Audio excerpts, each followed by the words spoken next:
Joe Zarzaur here with two special guests today for another installment of Zarzaur Law TV. I've got to my left here John Beroset and to my right Gene Mitchell. The thing that they have in common is that we are all board certified lawyers, which only, I know I say this a lot, but only 1% of Florida lawyers are board certified in civil trial work. What's the percent on criminal lawyers? It's under 1. There's 6 in Pensacola. 6 in Pensacola.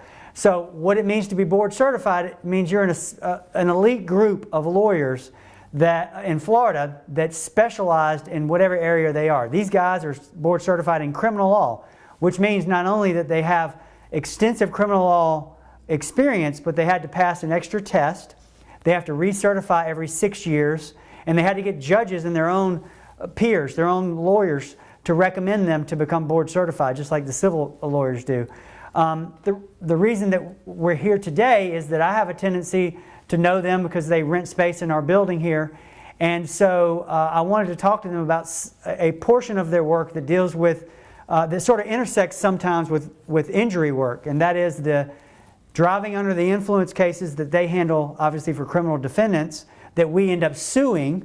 And BUI, which is boating under the influence, again, we're handling the cases for the injured parties, and these guys try to get the best scenario for their defendants who are usually driving and that we're in and up suing.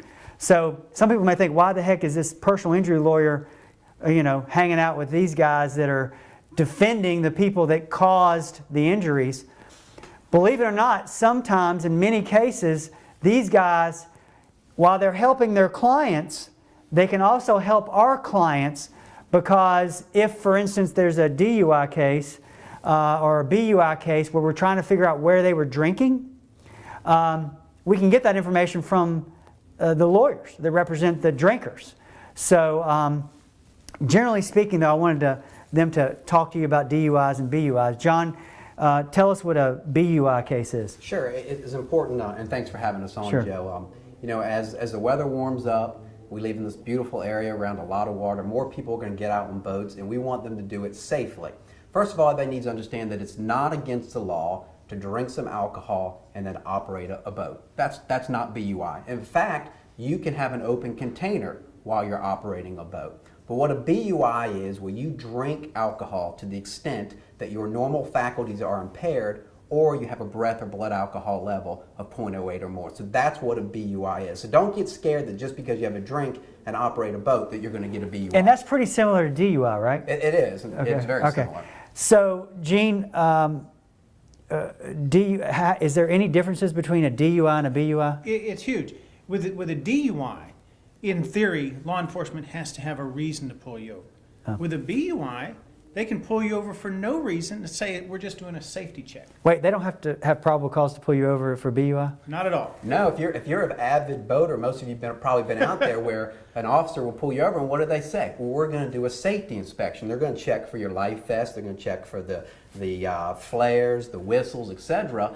So that's the guys, they pull you over and they check you. Now, if you're, as Gene said, if you're operating a car, an officer can't just pull you over for no reason and say, well, I want to see if your airbag works or your seatbelt works. So well, I guess in defense of the Marine Patrol, though, or the Fish and Wildlife folks, it's hard to tell when somebody's swerving on a boat, right? Because you can't really gauge how straight somebody's driving their boat because it's, the movement of the water. So, exactly, especially imagine a weekend like Blue Angel weekend with all those boats out there. And I get the fact that they need to do that, and I'm glad they're doing it. However, I know that y'all have a different interest because y'all are representing them, the people that are accused of these crimes.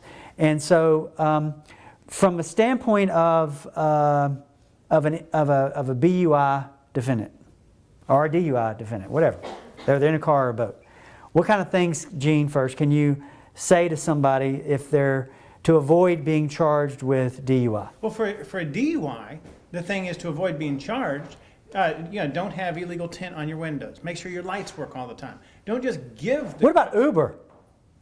You won't get a DUI. Right. But in terms of where these sort of lawyers do interact, by all means, we're the presumption of innocence guys. We're looking to win. But sometimes we're into mitigation. And that's how sometimes we will come across the hallway, and if we have somebody and we want to investigate whether we might be able to mitigate, then we share stuff. Right.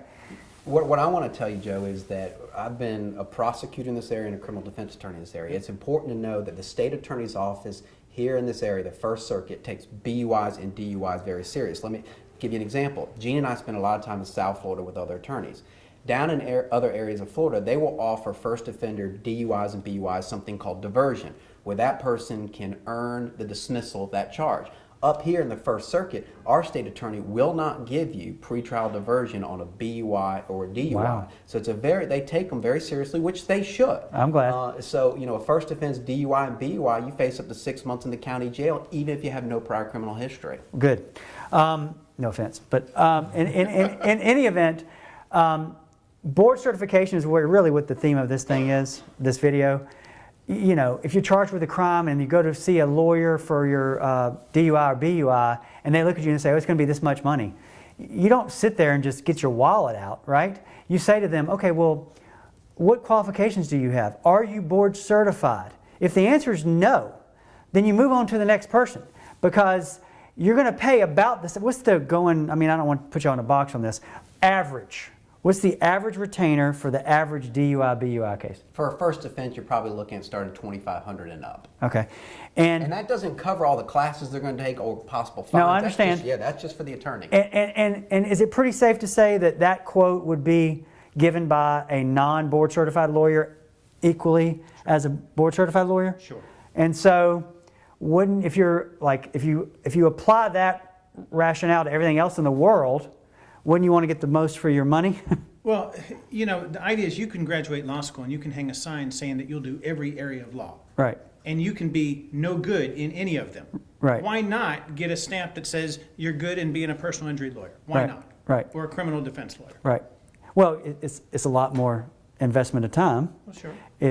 You have to concentrate on one area of law, right? You Yeah. got to pass another bar exam pretty much, Yeah. and you got to get people to write pleasant things about you. You do.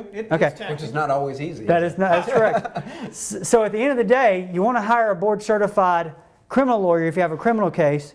You want to hire a board certified civil trial lawyer if you have a civil case.